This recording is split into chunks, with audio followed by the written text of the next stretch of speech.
it's time to sit back and relax with your favorite drink. And listen.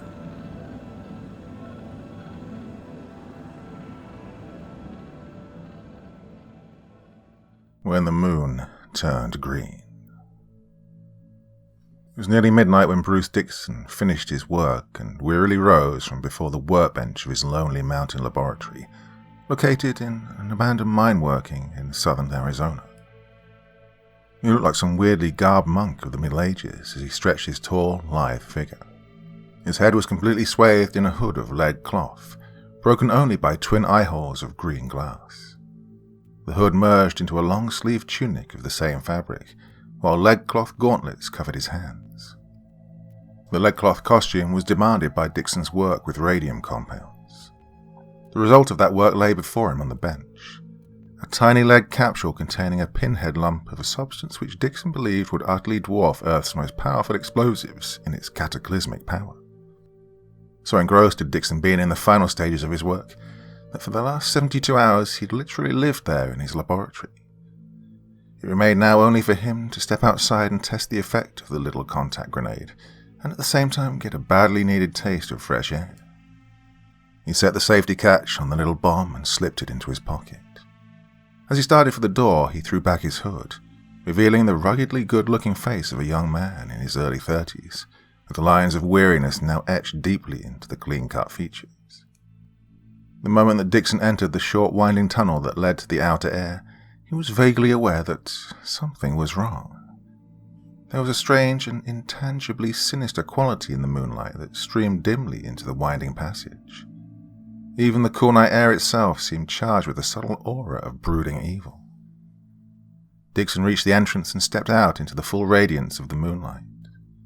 He stopped abruptly and stared around him in utter amazement.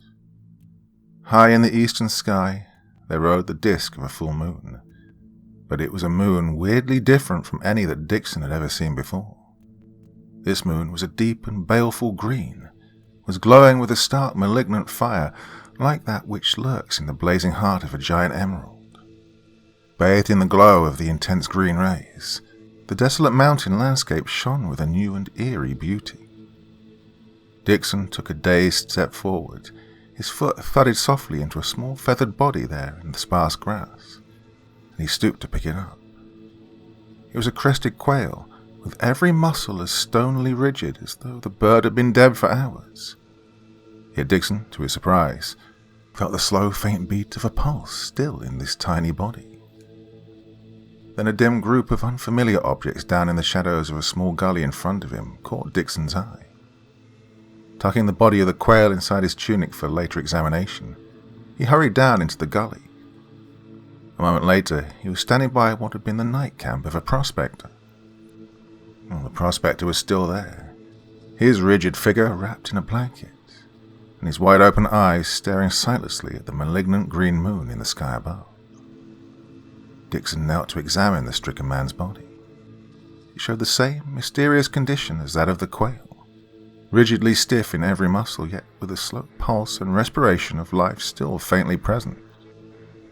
Dixon found the prospector's horse and burro sprawled on the ground a dozen yards away, both animals frozen in the same baffling condition of living death. Dixon's brain reeled as he tried to fathom the incredible calamity that had apparently overwhelmed the world while he had been hidden away in his subterranean laboratory. Then a new and terrible thought assailed him. If the grim effect of the baleful green rays was universal in its extent, what then of old Emil Crawford and his niece, Ruth Lawton? Crawford, an inventor like Dixon, had his laboratory in a valley some 5 miles away. An abrupt chill went over Dixon's heart at the thought of Ruth Lawton's beauty being forever stilled in the grip of that eerie living death. Well, he and Ruth had loved each other ever since they'd first met. And so Dixon broke into a run as he headed for a nearby ridge that looked out over the valley.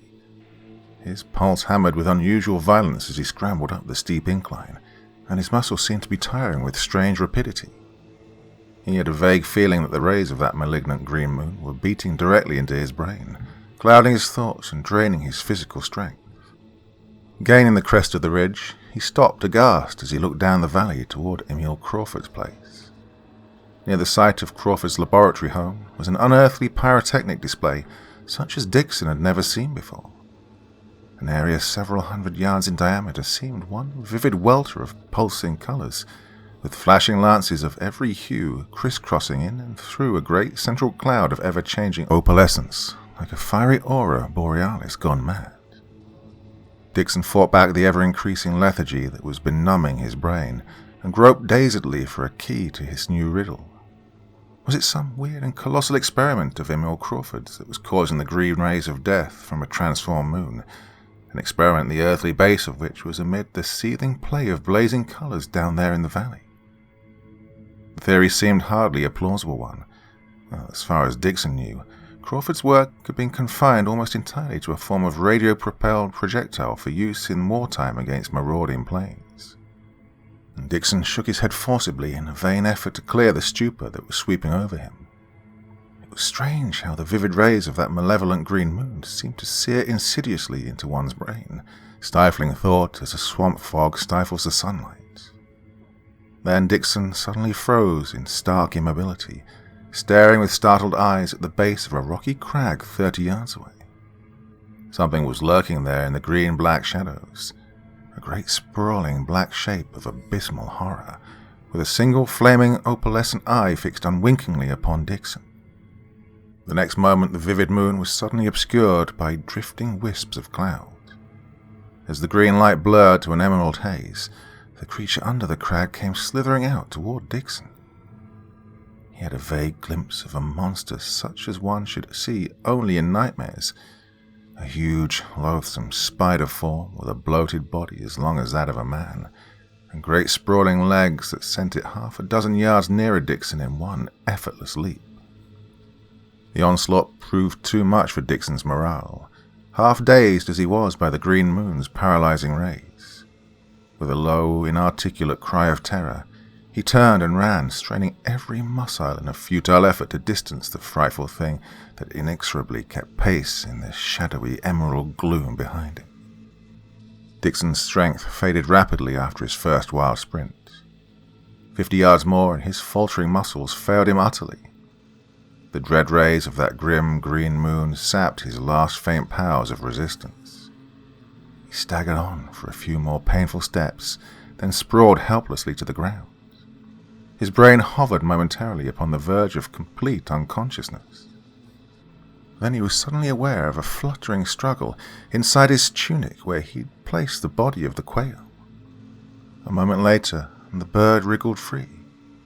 It promptly spread its wings and flew away, apparently as vibrantly alive as before the mysterious paralysis had stricken it. The incident brought a faint surge of hope to Dixon as he dimly realized the answer to at least part of the green moon's riddle. The bird had recovered after being shielded in the lead cloth of his tunic. Well, that could mean only one thing. The menace of those green moon rays must in some unknown way be radioactive.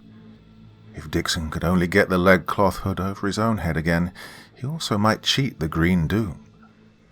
He fumbled at the garment with fingers that seemed as stiff as wooden blocks. There was a long moment of agony when he feared that his effort had come too late. Then the hood finally slipped over his head just as utter oblivion claimed him. Dixon came abruptly back to life with a dimly remembered echo of a woman's scream still ringing in his ears.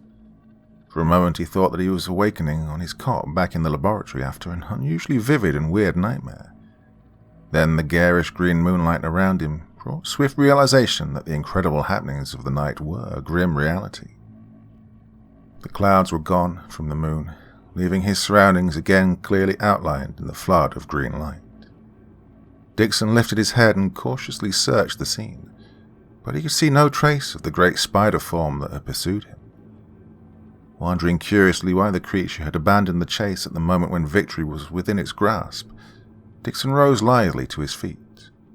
The protecting hood had brought a quick and complete recovery from the devastating effects of the green moon's rays. His muscles were again supple, and his brain once more functioned with clearness. Then, abruptly, Dixon's blood froze as the sound of a woman's scream came again. The cry was that of a woman in the last extremity of terror, and Dixon knew with a terrible certainty that that woman was Ruth Lawton. He raced toward the small ridge of rocks from behind which the sound had apparently come. A moment later he'd reached the scene and stopped, horror-stricken. 3 figures were there in a small rock-walled clearing. One was old Emil Crawford, sprawled unconscious on his side, the soft glow of a small white globe in a strange headpiece atop his grey hair shining eerily in the green moonlight. Near Crawford's body loomed the giant spider creature, and clutched firmly in the great claspers just under the monster's terrible fanged mouth was the slender body of Ruth Lawton. Merciful unconsciousness had apparently overwhelmed the girl now, for she lay supinely in the dread embrace, with eyes closed and lips silent. As the monster dropped the girl's body to the ground and whirled to confront Dixon, for the first time he had a clear view of the thing in all its horror. He shuddered in uncontrollable nausea. The incredible size of the creature was repellent enough, but it was the grisly head of the monstrosity that struck the final note of horror. That head was more than half human. The fangs and other mouthparts were those of a giant tarantula, but these merged directly into the mutilated but unmistakable head of a man, with an aquiline nose, staring eyes, and a tousled mop of dirty brown hair. Resting on top of the head was a metallic headpiece similar to the one worn by Emil Crawford, but the small globe in this one blazed with a fiery opalescence. The creature crouched lower, with its legs twitching in obvious preparation for a spring. Dixon looked wildly about him for a possible weapon, but saw nothing. Then he suddenly remembered the little lead grenade in his pocket. The cataclysmic power of that little bomb should be more than a match for even this monster. His fingers closed over the grenade just as the great spider's twitching legs straightened in a mighty effort that sent it hurtling through the air straight toward him. Dixon dodged to one side with a swiftness that caused the monster to miss by a good yard. Dixon raced a dozen paces further away, then whirled to face this great spider. The creature's legs began scuttling warily forward. It was to be no wild leap through the air this time, but rather a swift rush over the ground that Dixon would be powerless to evade. Releasing the safety catch of the grenade, Dixon hurled the tiny missile straight at the rock floor just under the feet of that vast, misshapen creature. There was a vivid flash of blinding blue flame, then a terrific noise.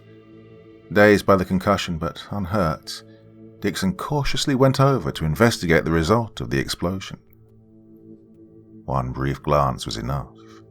The hideous mass of shattered flesh sprawling there on the rocks would never again be a menace. The only thing that had escaped destruction in that shattering blast was the strange headpiece the thing had worn. Either the small shining globe was practically indestructible, or else it had been spared by some odd freak of the explosive, for it still blazed in baleful light atop the shattered head. Dixon hurried back to where Emil Crawford and Ruth Lawton lay.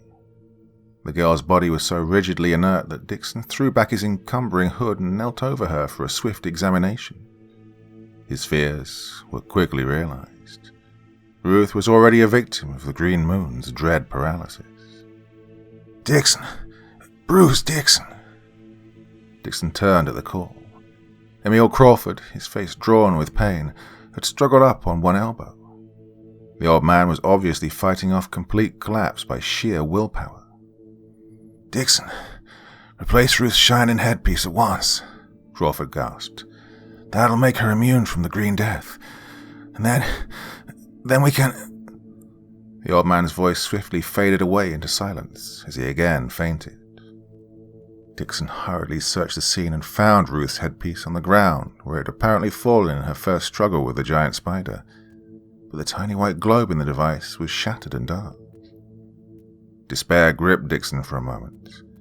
Then he remembered the unbroken headpiece of the slain monster. Well, true, the glow of its globe was opalescent instead of white, but it seemed to offer its wearer the immunity to the Green Moon's rays. He swiftly retrieved the headpiece from the spider creature's body and set the light metal framework in place on Ruth's auburn curls. Results came with incredible quickness. The rigidity left Ruth's body immediately. Her breath came in fast, quickening gasps, and her eyes fluttered open as Dixon knelt before her. "It's Bruce, Ruth. Bruce Dixon," he said tenderly. "Do you know who I am, dear?" But there was no trace of recognition in those wide-open blue eyes staring fixedly up at him. For a moment, Ruth lay there, with muscles strangely tense. And then, with a lithe strength that was amazing, she suddenly twisted free of the clasp of Dixon's arms and sprang to her feet. The next minute, Dixon gave ground, and he found himself battling for his very life. This was not the Ruth Lawton whom he had known and loved. This was a mad woman of savage menace, with soft lips writhing over white teeth in a jungle snarl, and blue eyes that fairly glittered with unrestrained, intense hate. He tried to close in on the maddened girl, but instantly regretted his rashness. Her slender body seemed imbued with the strength of a tigress, as she sent slim fingers clawing at his throat. He tore himself free just in time. Dazed and shaken, he again gave ground before the fury of the girl's attack. He couldn't bring himself to the point of actually fighting back, yet he knew that, in another moment, he would either have to mercilessly batter his beautiful adversary into helplessness, or else be himself overcome. There was no middle course. Then old Emil Crawford's voice came again, as the old man rallied to consciousness for another brief moment. "Bruce, the opal globe is a direct link to those devils themselves. Break it, Bruce, break it, for Ruth's sake as well as your own." Crawford had barely finished his gasped warning when Ruth again hurled herself forward upon Dixon with tapering fingers, curved like talons as they sought his throat. Dixon swept her clutching hands aside with a desperate left-handed parry, then snatched wildly at the gleaming headpiece with his right hand. The thing came away in his grasp, and in the same swift movement he savagely smashed it against the rocky wall beside him. Whatever the opalescent globe's eerie powers might be, it was not indestructible. It shattered like a bursting bubble, its fire dying in a tiny cloud of particles that shimmered faintly for a moment, and then was gone. And once again, the effect upon Ruth was almost instantaneous. Every trace of her insane fury had vanished. She swayed dizzily and would have fallen had not Dixon caught her in his arms. For a moment she looked up into his face with eyes in which recognition now shone unmistakably. Then her eyelids slowly closed, and she again lapsed into unconsciousness. Dixon looked over at Emil Crawford and found that the old man had again collapsed. Dixon knew of but one thing to do with the stricken man and girl, and that was to take them to his laboratory. The laboratory, apparently insulated by veins of lead ore in the mountain surrounding it, was the one sure spot of refuge in this weird nightmare world of paralyzing lunar rays and prowling monsters. Part 2. Flinging his tunic over Ruth's head to shield her as much as possible from the moonlight, he carried her to the laboratory, then returned for Emil Crawford. Safe within the subterranean retreat with the old scientist, Dixon removed his encumbering lead costume and began doing what he could for the stricken pair. Ruth was still unconscious, but the cataleptic rigidity was already nearly gone from her body, and her breathing was now the deep respiration of normal sleep. But Emil Crawford's condition was more serious. Not only was the old man's frail strength nearly exhausted, but he was also badly wounded. His thin chest was seared by two great livid areas of burned flesh, the nature of which puzzled Dixon as he began to dress the injuries. They seemed to be of radioactive origin, yet in many ways they were unlike any radium burns Dixon had ever seen. While Dixon was working over them, Crawford stirred weakly and opened his eyes. He sighed in relief as he recognized his surroundings. "Oh, good boy, Bruce," he commended wanly. "We're safe here among the insulating veins of lead ore in the mountain. This is where Ruth and I were trying to come after we escaped from those devils tonight. But, oh, Bruce, how did you guess the radioactive nature of the green sickness in time to avoid falling a victim to it as soon as you left the shelter of your laboratory?" My escape was entirely luck, Dixon admitted grimly. Tonight, I left my laboratory for the first time in 3 days, and I found a world gone mad, with a strange green moon blazing down upon a land of living dead men, and with marauding monsters hideous enough to have been spawned in the pit itself. What in heaven's name does it all mean? I'm afraid that it means the end of the world, Bruce, Crawford answered quietly. It's a little over 48 hours ago that the incredible event first happened. Without a moment's warning, the moon, it turned green. Hardly had the world's astronomers had time to speculate upon this amazing phenomenon before the green sickness struck. Pestilence of appalling deadliness that swept resistlessly in the path of those weird green rays. Wherever the green moon shone, every living creature succumbed with ghastly swiftness to the condition of living death that you've seen. Westward with a racing moon sped the green sickness, and nothing stopped its attack. The green rays pierced through buildings of wood, stone, and iron, as though they didn't even exist. The doomed world had neither the time nor opportunity to guess that lead was the one armor against those dread rays. Tonight, Bruce, we are, in all probability, the only 3 human beings on this planet who are not slumbering in the paralytic stupor of the green sickness. Ruth and I were stricken with the rest of this world, Crawford continued. We recovered consciousness hours later to find ourselves captives in the Earth camp of the invaders themselves. You probably saw the display of lights that marks their camp down in the valley a mile beyond my place. We've learned since that the ship of the invaders dropped silently down into the valley the night before the moon turned green and established the camp as a sort of outpost and observatory. They left 2 of their number there as pioneers, and the rest of them departed in the spaceship for their present post up near the moon. Ruth and I were revived, only so the 2 invaders in the camp might question us regarding life on this planet. They have a science that's based upon principles as utterly strange and incomprehensible to us as ours probably is to them. They probed my brain with a thought machine. It was an apparatus that worked both ways, though. What knowledge they got from me, I don't know. But I do know that they unwittingly told me much in the bizarre and incredible mental pictures that the machine carried from their brains to mine. Well, they're refugees, Bruce, from a planet that circled about the star we know as Alpha Centauri, a star that's the nearest of all of our stellar neighbors, being only 4 1/3 light years distant. Their home planet was disrupted by a colossal engineering experiment of the Centaurians themselves, the only survivors being a group of 50 who escaped in a spaceship just before the catastrophe. Well, there were no other habitable planets in their own system, so in desperation these refugees sped out across the void to our solar system, in the hope of finding a new home here. They did reconnaissance on our Earth secretly and found it ideal. But first they believed that they must conquer the life that already held this Earth, and to do this they struck with the green sickness. The rays of the turning the moon green emanate from the spaceship hovering up there some 50,000 miles from the moon itself.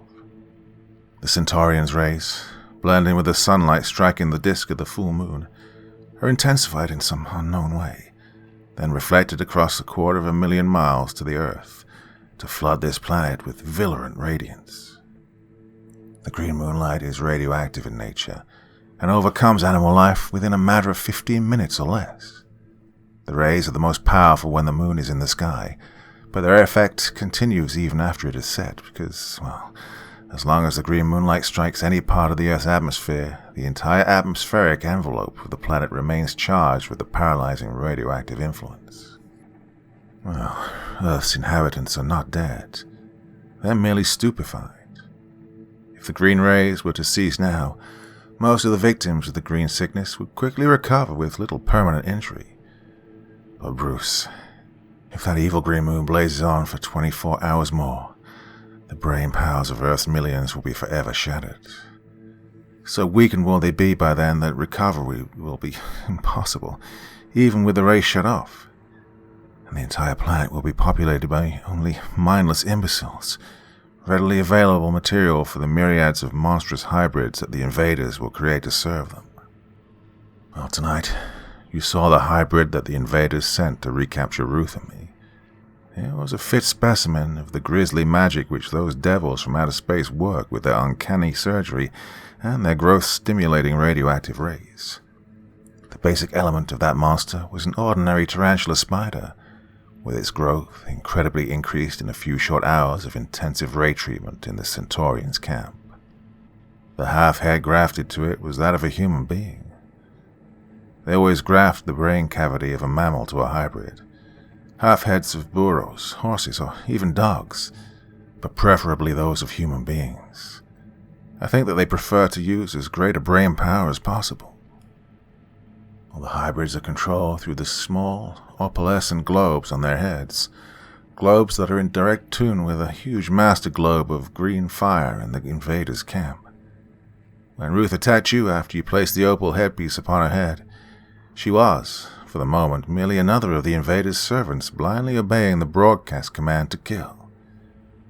The white gloves that Ruth and I wore when we escaped from the camp were identical with those worn by the invaders themselves, being nothing more than harmless insulators against the effect of the green moonlight. A sudden spasm of pain convulsed Crawford's face. Dixon sprang forward to aid him, but the old man rallied with an effort and weakly waved Dixon back. "I'm all right, Bruce," he gasped. "My strength is nearly exhausted, that's all. Like a garrulous old fool, I've worn myself out talking about everything, apart from the one important subject.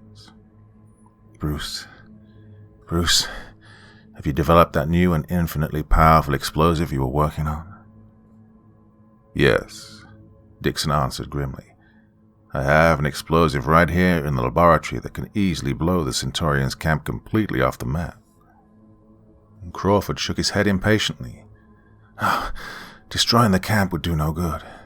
We must shatter the spaceship itself if we're to extinguish those green rays in time to save our world." "No, that's impossible if the spaceship is hovering up there by the moon," Dixon protested. No, it's not impossible," Crawford answered confidently. "I have a projectile in my laboratory that will not only hurtle across that great gap with incredible speed, but will also infallibly strike its target when it gets there. It's a projectile that's as irresistibly drawn by radio waves as steel is by a magnet, and it will speed as straight to the source of those waves as a bit of steel will to the magnet." "Those Centaurians in the spaceship," Crawford continued, "are in constant communication with their camp through radio apparatus, much like our own. If you can pack a powerful contact charge of your explosive in my projectile, then I can guarantee that when the projectile is released, it'll flash out into space and score a direct hit against the walls of their spaceship."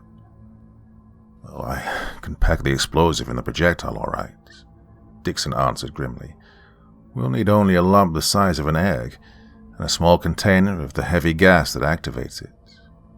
The explosive itself is a radium compound that, when allowed to come into contact with the activating gas, becomes so unstable that any sharp blow will set it off in an explosion that, in a matter of seconds, releases the infinite quantities of energy usually released by radium over a period of at least 1,200 years. The cataclysmic force of that explosion should be enough to wreck a small planet." "Oh, good," Crawford commended weakly. "If you can only strike your blow tonight, Bruce, our world still has a chance. If only you—" The old man's voice suddenly failed. He sank back in utter collapse, his eyes closed, and his last vestige of strength spent.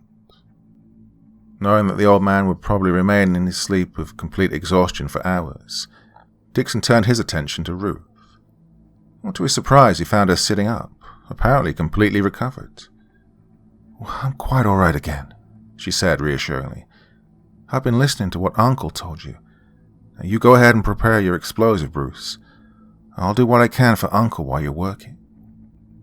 Dixon donned his leg-cloth hood and tunic again and set to work. 10 minutes later, he turned to Ruth with a slender foot-long cylinder of lead in his hand. "Ruth, will this fit your uncle's projectile?" he asked. "Easily," she assured him. "But isn't it frightfully dangerous to carry it in that form?" "No, it's completely safe now, and it'll be safe until this stud is turned. releasing the activating gas from one compartment to mingle with the radium compound in the other section. Then the cylinder will become a bomb that any sharp jar will detonate.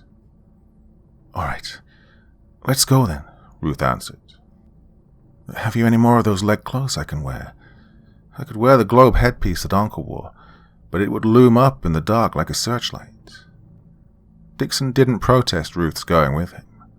There was nothing further that could be done for Emil Crawford for hours, and in the hazardous journey to Crawford's laboratory, he knew that Ruth's cool courage and quick wits would at least double their chances of success in their desperate mission. He provided her with a reserve hood and tunic of leg cloth, and then handed her a tiny leaden pellet. "Keep this for a last resort," he told her. "It's a contact bomb that becomes ready to throw when this safety catch is snapped over. I wish we had a dozen of them, but that's the last capsule I had, and there's no time to prepare more." He fished a rusty old revolver out of a drawer and placed it in his pocket. "And I'll use this gun for a last resort weapon myself," he said.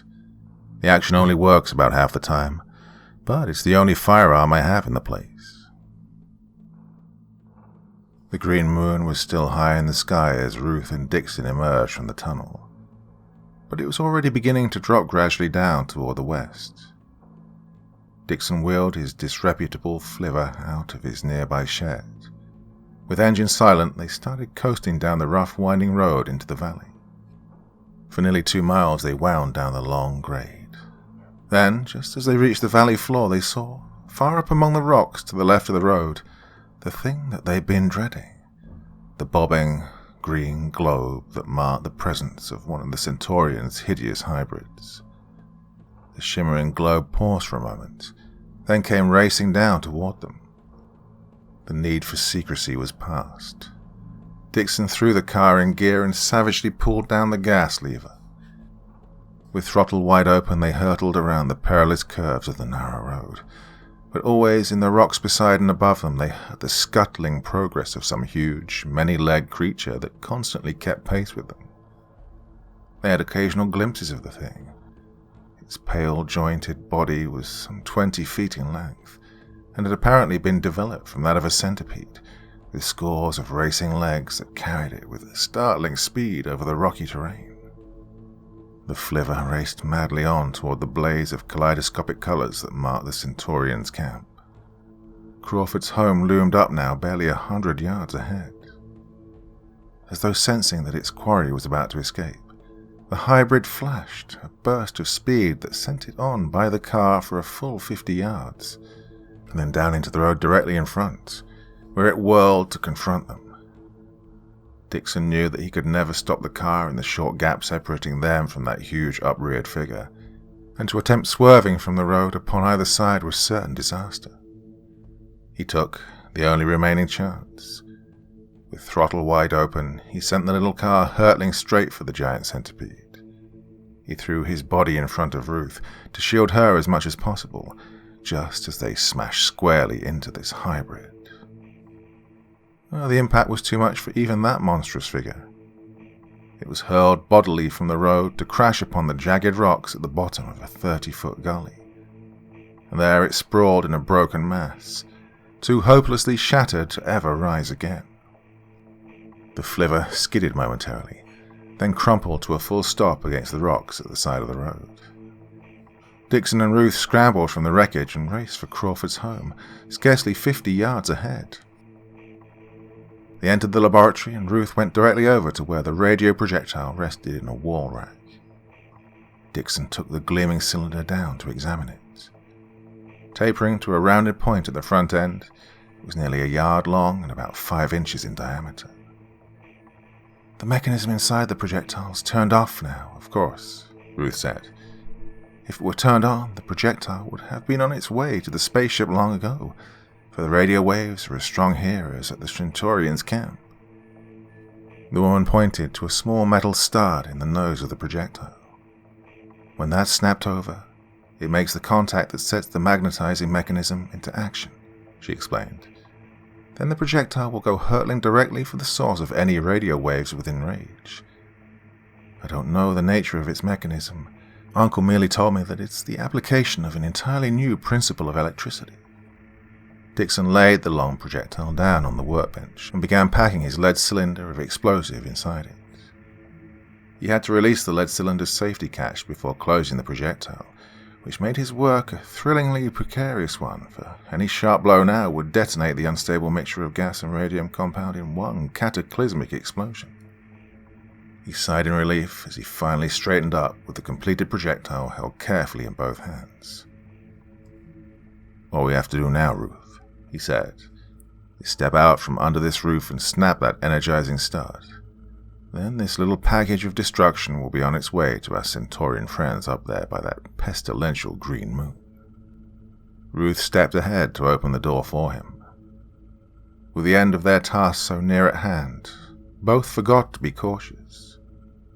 Ruth threw the door open and took one step outside, and suddenly screamed in terror as her shoulders were encircled by a long, snake-like object that came whipping down from some vast something that had been lurking just outside. Dixon tried to dodge back, but too late. Another great hairy tentacle came lashing around his shoulders, pinning his arms tightly and jerking him out of the doorway. He got a swift, vague glimpse of the hybrid looming there in the green moonlight. A tarantula hybrid that in size and horror dwarfed any of the frightful products of Centaurian science that he'd yet seen. Before Dixon had any time to note the details of his assailant, another tentacle curled around him, tearing the projectile from his grasp. Then he was irresistibly drawn up toward that grisly head where Ruth's body was also suspended in one of those powerful tentacles. The next moment, bearing its burdens with amazing ease, the giant hybrid set off. Dixon tried with all his strength to squirm free enough to get a hand upon the revolver in his pocket, but the constricting tentacle did not give for even an inch. The only result of his effort was to twist his hood to one side, leaving him as effectually blindfolded as though his head were in a sack. Long minutes of swaying, pinching motion followed as the hybrid sped over the rocky ridges and gullies. It finally came to a halt, and for another minute or so Dixon was held there motionless in midair, dimly conscious of a subdued hum of activity all about him, and then he was gently lowered to the ground again. While one tentacle still held him securely, another tore away his hood and tunic. Almost immediately the hood was replaced by one of the protective white globe devices. Dixon then blinked for a moment in half-blinded bewilderment as he got his first glimpse of the Earth camp of the Centurions. Part 3. The place, located on the smooth rock floor of a large natural basin, seemed a veritable cauldron of seething colors which rippled and blended in a dazzling maze of unearthly splendor. But Dixon forgot everything else in that weird camp as his startled gaze fell upon the creature standing directly in front of him. He instinctively knew that the thing must be one of the Alpha Centaurians, for in its alien grotesqueness the figure was utterly dissimilar to anything ever seen upon Earth before. Life upon the shattered planet of that far-distant sun had apparently sprung from sources both crustacean and reptilian. The Centaurian stood barely 5 feet in height. Its bulky, box-like body was completely covered with a chitinous armor that gleamed pale yellowish green. 2 short, powerful legs, scaled like those of a lizard, ended in feet that resembled degenerated talons. 2 pairs of slender arms emanated from the creature's shoulders, with their many-jointed flexible length ending in delicate 3-pronged hands. The scaly, hairless head beneath the Centaurian's white globe device bore a face that was blankly hideous. 2 great lidless eyes, devoid of both pupils and whites, stared unblinkingly at Dixon like twin globs of red-black jelly. A toothless, loose-lipped mouth slathered beneath. Dixon averted his gaze from the horror of that fearful alien face and looked anxiously around for Ruth. He saw her almost at once, over at his right. She was tethered by a light metallic rope that ran from her waist to one of the metal beams supporting the great shimmering ball of opalescent fire which formed the central control of the hybrids. One of the white globe devices had been placed upon Ruth's head, and she was apparently unhurt, for she pluckily flashed a reassuring smile at Dixon. Directly in front of Dixon and some 40 yards away, there was a large pen-like enclosure, with vari-coloured shafts of radiance from banks of projectors constantly sweeping through it. Dixon drew in his breath sharply as he saw the frightful life lying dormant in that pen. It was a solid mass of hybrids, great, loathsome creatures, fashioned from a score of different worms, insects, and spiders. The globes upon the gruesome mammalian half-heads were still dark and unfired with opalescence. The invaders had apparently raided most of the surrounding country in obtaining those grafted half-heads. Near where Dixon stood, there was a tragic little pile of articles taken from the Centaurian's victims: prospectors' picks, shovels, axes, and other tools. Over to the left of the dormant hybrid stood the second Alpha Centaurian, curiously examined Dixon's projectile. The creature apparently suspected the deadly nature of the gleaming cylinder, for it soon laid it carefully down and packed cushions of soft fabric around it to shield it away from any possible shock. Then, at an unspoken command from the first Centaurian, the great hybrid whirled Dixon around to face a small enclosure just behind him, in which were located banks of control panels and other apparatus. One of the pieces of mechanism, with a regularly spaced stream of sparks snapping between two terminals, was apparently a radio receiver automatically recording the broadcast from the spaceship. Dixon was unable to even guess the nature of the remaining apparatus. "Bruce, be careful," Ruth called in despairing warning. "He's going to put the thought-reading machine on your brain. Then he'll learn what the projectile's for, and everything will be lost." Dixon's mind raced with lightning speed in the face of this new danger. He stealthily slipped a hand over the revolver in his pocket. There was one vulnerable spot in the great hybrid holding him, and that was the opalescent globe on the creature's head. If he could only smash that globe with one well-directed shot, he might be able to elude the Centaurians for the precious minute necessary to send the projectile on its deadly journey.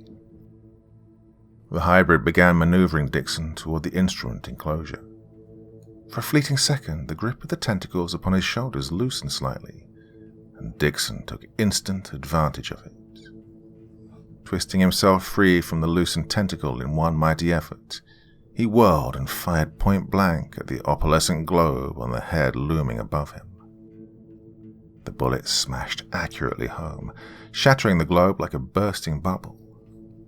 The great hybrid collapsed with startling suddenness, its life force instantly extinguished as the globe burst. Dixon leapt to one side and swung the gun into line with the Centaurian's hideous face. He pulled the trigger, but there was no response. The rusty old firearm had hopelessly jammed. Dixon then savagely flung the revolver at the Centaurian. The creature tried to dodge, but the heavy gun struck its body a glancing blow. There was a slight spurt of bodily fluid as the chitinous armor was partly broken. Dixon's heart leapt exultantly. No wonder these creatures had to create hybrids to fight for them. Their own bodies were as vulnerable as that of a soft-shelled crab. The Centaurian quickly drew a slender tube of dark green from a scabbard in its belt. Dixon dodged back, looking wildly about him for a weapon. There was an axe in the pile only a few yards away. Dixon snatched it up and whirled, ready to give battle. The other Centaurian had come hurrying over now to aid its mate. Dixon was effectually barred from attempting any progress toward the projectile by the two grotesque creatures as they stood alertly there beside each other with their green tubes menacing him. Dixon waited tensely at bay, remembering those searing radium burns upon Emil Crawford's body. Then the first Centaurian abruptly leveled a second and smaller tube upon Dixon. A burst of yellow light flashed toward him, enveloping him in a cloud of pale radiance before he could dodge it. Then there was a faint plop as the protecting white globe upon his head was shattered. The yellow radiance swiftly faded, leaving Dixon unhurt, but he realized that the first round in the battle had been won decisively by the Centaurians. His only chance now was to end the battle before the paralyzing rays of the green moon sapped his strength. He warily advanced upon the Centaurians. Their green tubes swung into line, and twin bolts of violet flame flashed toward him. He dodged, and the bolts missed by inches. Then Dixon nearly fell as his foot struck a bundle of cloth on the ground. The next moment he snatched the bundle up with a cry of triumph. It was his lead cloth tunic, torn and useless as a garment, but invaluable as a shield against the searing effects of those bolts of radioactive flame. He hurriedly wrapped the fabric in a rough bundle around his left forearm. The next time the tube's violet flames flashed toward him, he thrust his rude shield squarely into their path. There was a light tingling shock, but that was all. The bolts did not sear through. With newfound confidence, Dixon boldly charged the two Centaurians, and a weird battle ensued in the garishly lighted arena. The effective range of the violet flashes was only about 10 feet, and Dixon's muscular agility was far superior to that of his antagonists. By constant whirling and dodging, he was able to either catch the violet bolts upon his shielded arm, or else dodge them entirely. And yet, in spite of the Centaurians' clumsy slowness, they maneuvered with a cool strategy that constantly kept the Earthman's superior strength at bay. Always as Dixon tried to close with one of them, he was forced to retreat when a flanking attack from the other threatened his unprotected back. And always the Centaurians maneuvered to bar Dixon from attempting any dash toward the projectile. Minutes passed, and Dixon felt his strength rapidly ebbing, both from his Herculean exertions and from the paralyzing rays of the green moon beating down upon his unprotected head. As his speed of foot lessened, the Centaurians began inexorably pressing their advantage. Dixon was no longer escaping unscathed. In spite of his frantic efforts to dodge, twice the violet bolts grazed his body in searing flashes of exquisite agony. His muscles stiffened still more in the attack of the green sickness. Desperately dodging a Centaurian bolt, he stumbled and nearly fell. As he staggered to regain his balance, one of his antagonists scrambled to the coveted position behind him. It was only Ruth's scream of warning that galvanized Dixon's numb brain into action in time to meet the imminent peril. In one mighty effort, he flung his axe at the Centaurian in front of him. The heavy blade cut deep into the thinly armored body. Mortally wounded, the creature collapsed. Dixon then whirled and flung up his shielded left arm just in time to intercept the violet bolt of the other Centurion. Warily backing away, Dixon succeeded in retrieving his axe from beside the twitching body of the fallen invader. Then, with the heavy weapon again in his hand, he remorselessly charged his remaining foe. The Centaurion's tube flashed in a veritable hail of hurtling violet bolts, but Dixon caught the flashes upon his shield and closed in grimly. One final leap brought him to close quarters. The heavy axe whistled through the air in a single mighty stroke that cleft the Centaurion's frail body nearly in two. And then Ruth's excited scream came in. "Bruce! The other one! Get it quick!" Dixon turned. The wounded invader, taking advantage of their preoccupation in the final struggle with its mate, had dragged its crippled body over to the instrument enclosure. Dixon staggered toward it as fast as his half-paralyzed muscles would permit.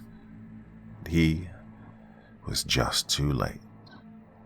The Centaurian jerked to leave a home a fraction of a second before Dixon's smashing axe forever ended his activities. The lever's action upon the pen of inert hybrids was immediate.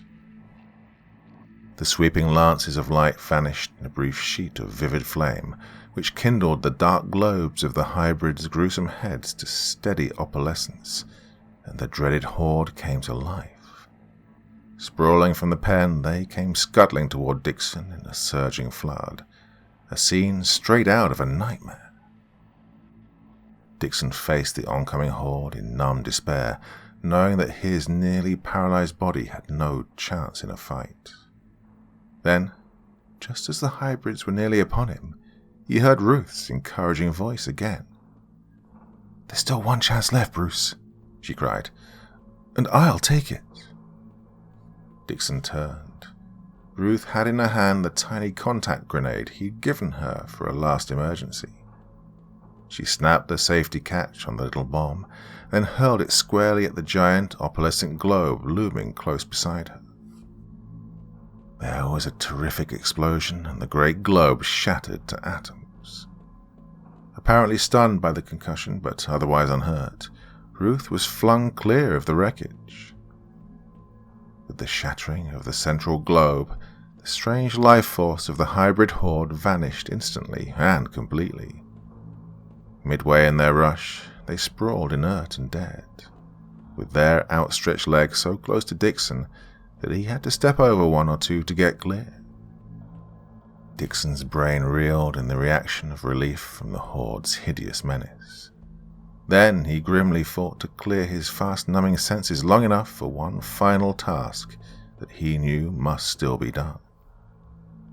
The projectile, cushioned as it was, had escaped detonation in the blast. He had only to stagger across the 20 yards separating him from it, and then release the stud that would send it flashing out into space. But his last shred of reserve strength had nearly been sapped now by the insidious rays of that malevolent green moon.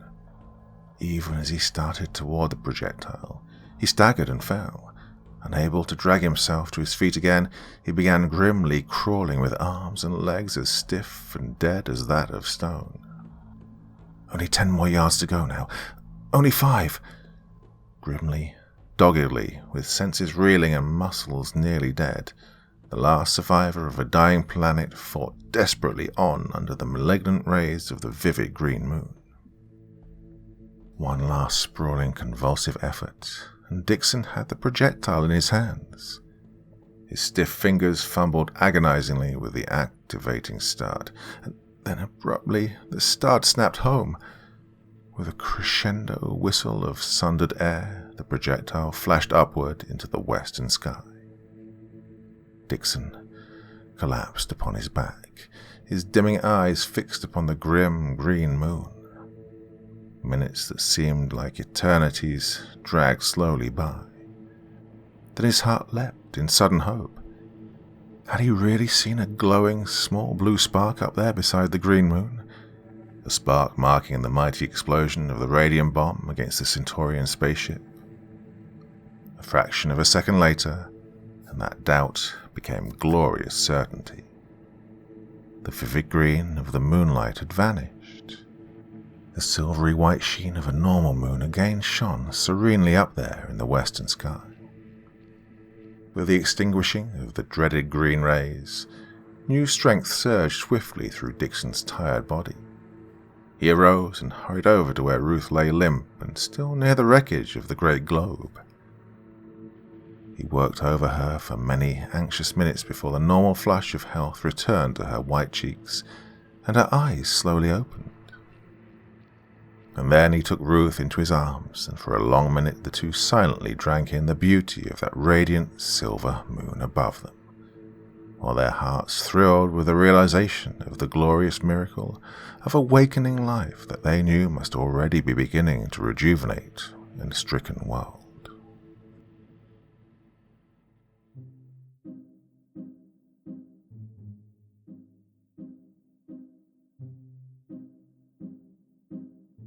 Green moon, zombies, humans turned into mush by weird aliens. Oh my god, what more do you want from a story, honestly?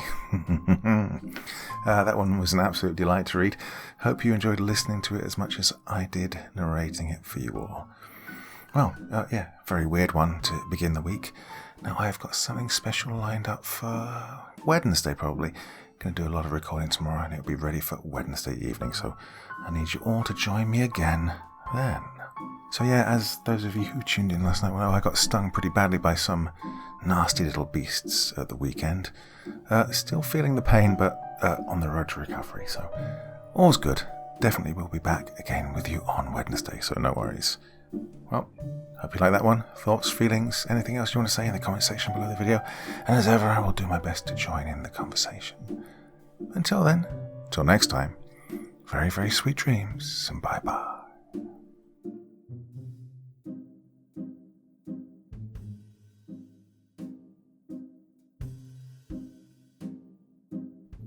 Thank you so much for taking the time to listen to this story today. Really means a lot to me and to the author of the story, of course. Well, if you want to know more about me, I'm pretty much everywhere on social media. You can find me on Facebook, Twitter, Instagram. You can download my music on SoundCloud. I've got a Patreon if you feel like. Throw me $1 or $2. Very much appreciated. And of course, on Reddit, I have a place where you can leave stories if you want me to read one that you've written. Well, hoping to see you all again very soon. Till then, sweet dreams, and bye-bye.